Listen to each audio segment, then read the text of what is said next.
Okay, I got top sirloin steak here, and let's get this open. Pat it dry a little bit, and in it goes. All right, the one side's got a nice sear to it. Let's do the other side. Now the other side has a nice sear. Let's take it out for a second. Add some water to deglaze. I'm gonna get all that yummy stuff off the bottom. And now you may think I'm cheating, but I am not cheating. This stuff is the best in my opinion. Delicious. Got some herbs from my garden here. It's rosemary, thyme, and oregano. That goes in. Some hot pepper flakes. Paprika. Yeah, this is a little bit of a cheat, but I think it's an okay cheat. Garlic. And not too much salt because the beef base already has salt in it, so we can check that later. Stir it all up.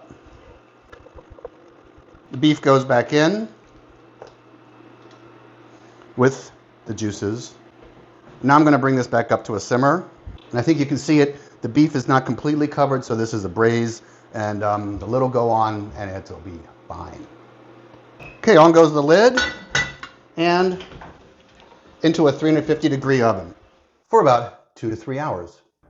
The beef and the braising liquid were in the fridge overnight, and I just took them out so it's all still cold, especially the beef. You want the beef to be cold so you can cut it really thin. It was pull apart tender last night, so it was ready after about 2 hours.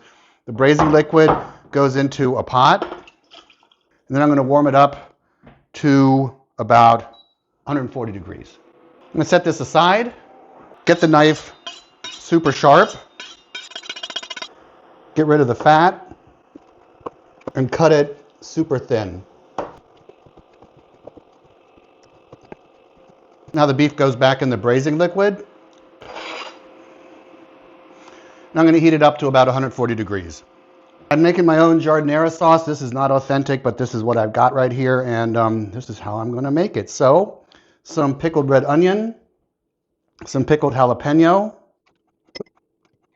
extra virgin olive oil, and mix. All right, I got the beef to about 140 degrees, actually exactly 140 degrees. I showed you how to make hoagie rolls. It's pretty much a French roll or whatever Italian roll. Open it up, pile it high with beef.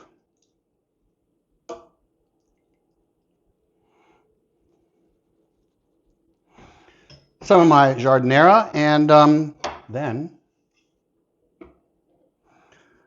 the sauce, the au jus over it.